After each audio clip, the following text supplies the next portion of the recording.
সুপ্রিয় দর্শক, আসসালামু আলাইকুম। আমি মোহাম্মদ ফজলুল হক, সর্বদাই কৃষি এবং কৃষকের সাথে ওতপ্রোতভাবে জড়িত।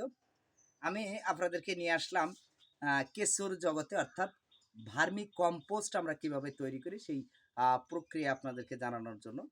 আমি দীর্ঘদিন যাবৎ এই ভার্মি কম্পোস্টের সাথে সম্পৃক্ত আছি। এই ভার্মি কম্পোস্ট কেন আমরা তৈরি করব? কোন কেঁচো দিয়ে তৈরি করব?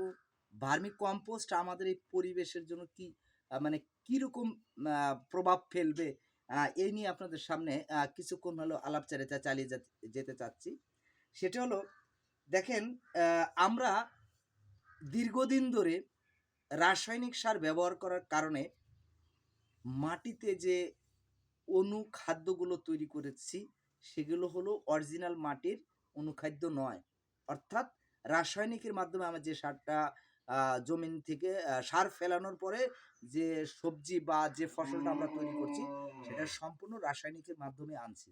কিন্তু দিন দিন এই রাসায়নিক সারটা ব্যবহার করার কারণে আমার মাটিতে যে 5% জৈব থাকার কথা ছিল, সেই জৈবটা নাই।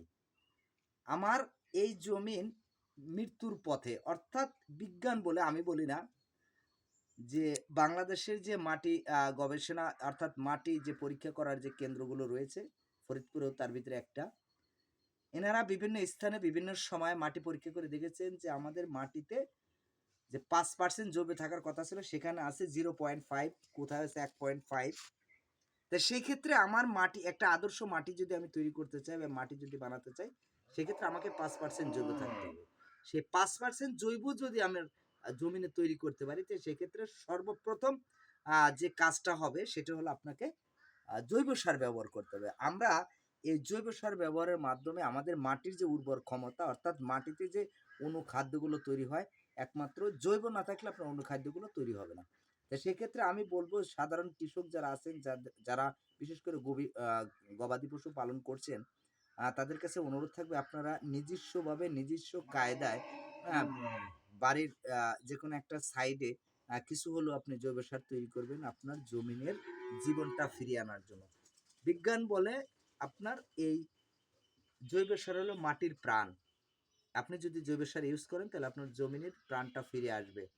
আপনি হয়তো বা চাষ করে যাচ্ছেন, আগামী প্রজন্মের জন্য কি রেখে যাচ্ছেন, এটাও আপনার একটা চিন্তা ভাবনার বিষয়।